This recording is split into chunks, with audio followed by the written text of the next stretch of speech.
Baik, bismillahirrahmanirrahim. Assalamualaikum warahmatullahi wabarakatuh. Perkenalkan, nama saya Prasti Registianingsih. Saya dari jurusan Administrasi Publik semester 4 kelas C. Di sini saya akan membahas korupsi yang ada di Indonesia untuk memenuhi tugas mata kuliah pendidikan anti korupsi.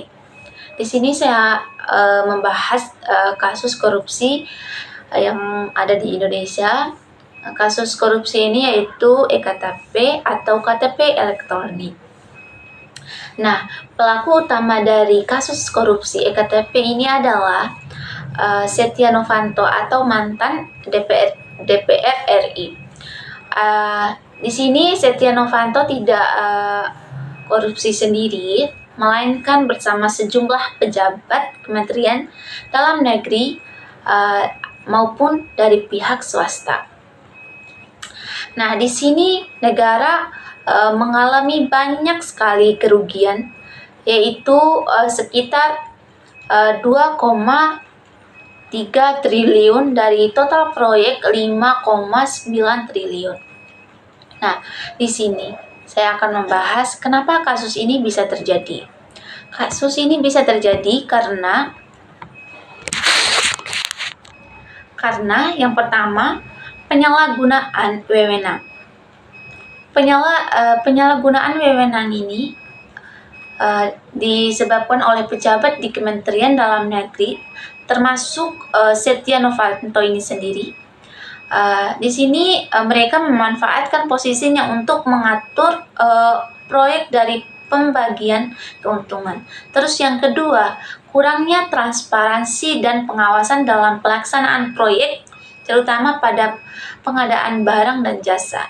Terus yang ketiga, ada kolusi antar pejabat dan perusahaan yang terlibat dalam proyek EKTP ini sendiri. Terus yang terakhir, sistem lelang proyek yang tidak bersih dan penuh manipulasi, sehingga proyek dikuasai oleh pihak-pihak tertentu saja. Terus, apa saja dampak dari kasus korupsi ini untuk masyarakat? Dampaknya itu yang pertama ada kerugian negara sangat besar, yaitu lebih dari 2, triliun dari total anggaran sekitar 5,9 triliun. Terus yang kedua, pelayanan publik terganggu. Banyak warga kesulitan mendapatkan EKTP karena keterlambatan distribusi dan kerusakan sistem.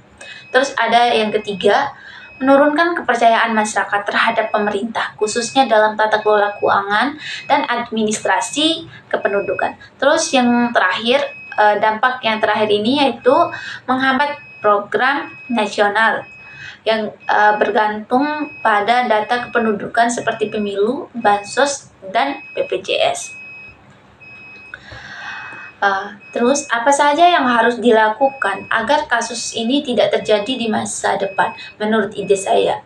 Menurut saya ada beberapa hal atau ide untuk mencegah kasus korupsi untuk di masa depan. Itu yang pertama ada transparansi anggaran dan pengadaan.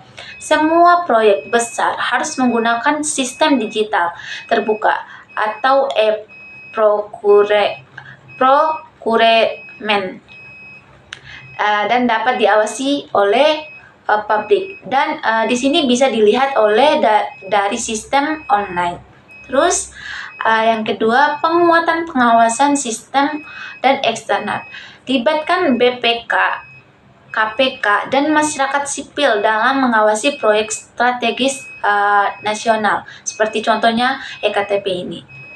Terus yang ketiga, ada pendidikan anti korupsi sejak dini. Tanamkan nilai integritas di sekolah, kampus, dan pelatihan PNS. Terus ada yang selanjutnya, hukum berat tanpa kompromi.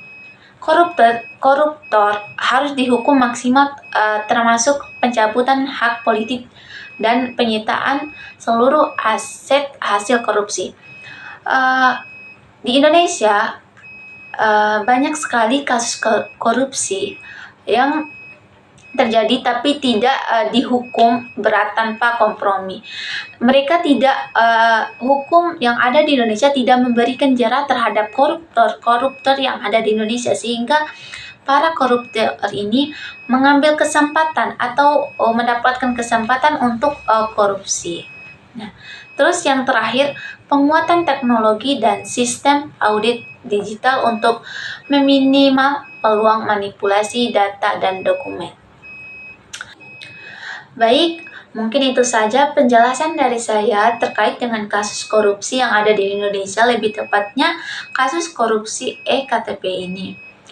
Sekian dari saya. Wassalamualaikum warahmatullahi wabarakatuh.